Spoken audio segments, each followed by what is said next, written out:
And we're continuing with the fourth chapter of The Shadow Guests, which is called Big Con.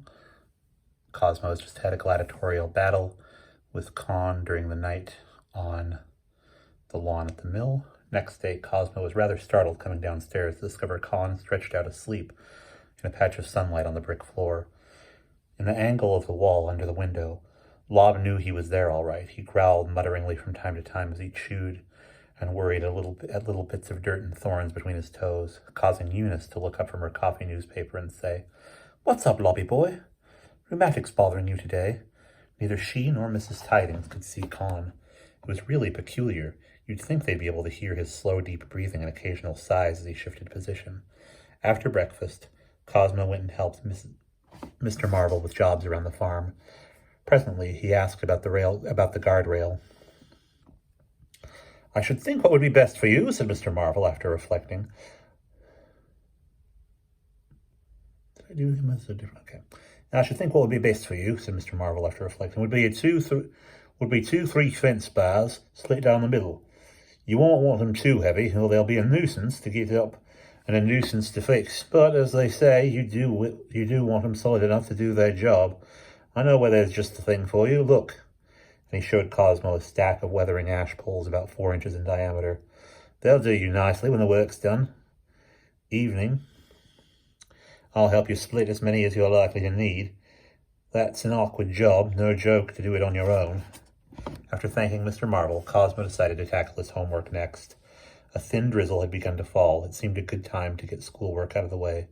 But later on, the weather began to clear, and a watery sun shone out. Cosmo was able to raise his last 2 planks and fix them into place. Then, looking down, he saw Con climbing up the pittance. "This is a good lookout spot you have made," the other boy said, reaching Cosmo's platform.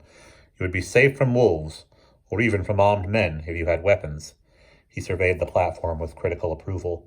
It now covered an area roughly 16 square feet that had a very asymmetrical shape, governed by the display of big walnut branches. Irregular, Cosmo thought, with a private grin, thinking of Flatland. If a man with a triangular front and a polygonal back were allowed to propagate a still more irregular posterity, what would become of the arts of life? He wished he could talk to Con about Flatland. Instead, he explained the need for guardrails. "I will help you split them," Con said at once, "and then we can fight up here. This would be a fine place to practice." "Fight up here?" "It would make us more nimble and more careful," Con said.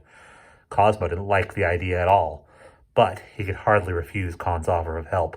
The 2 of them climbed down and went round to the back of the big Dutch hay barn, where the poles were stacked at an angle of that and another building that had once been a dairy. In the angle of that and another building that had once been a dairy, Mr. Marvel had shown Cosmo where to find an axe, a mallet, and some wedges.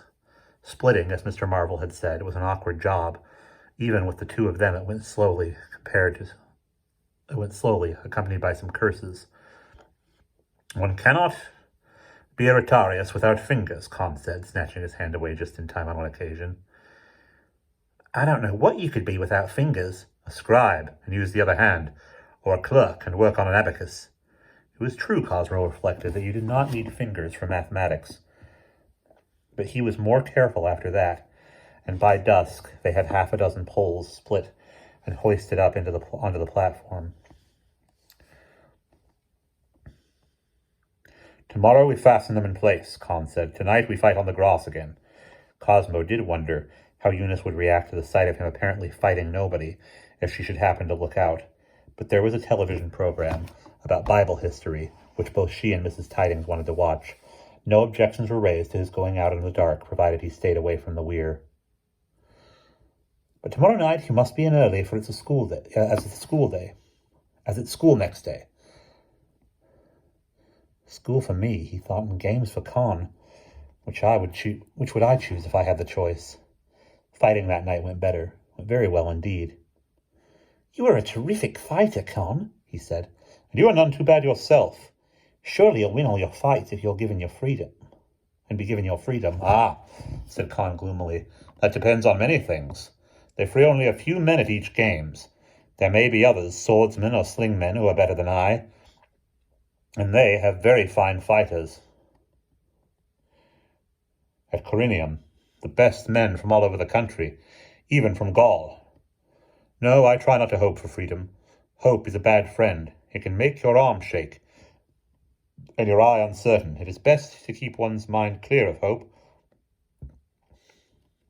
I just work to be a good fighter. Besides, all fighting is what we are here for. I just work to be a good fighter. After all, fighting is what we are here for, isn't it? Besides, he paused, frowning down at the trident which he held, jabbing it into the grass. Besides what, Con? There is a prophecy concerning my family, Con said uncertainly. Cosmo felt as if a cold finger had been drawn across his midriff. A prophecy? I had it from my mother. She from my father. The eldest son always dies young, dies fighting. I am my father's firstborn. Oh, but that isn't... Con, look here. You don't have to believe that you are going to die. No, Con said, and he said it without conviction. Come, let us fight again. We'll pause there.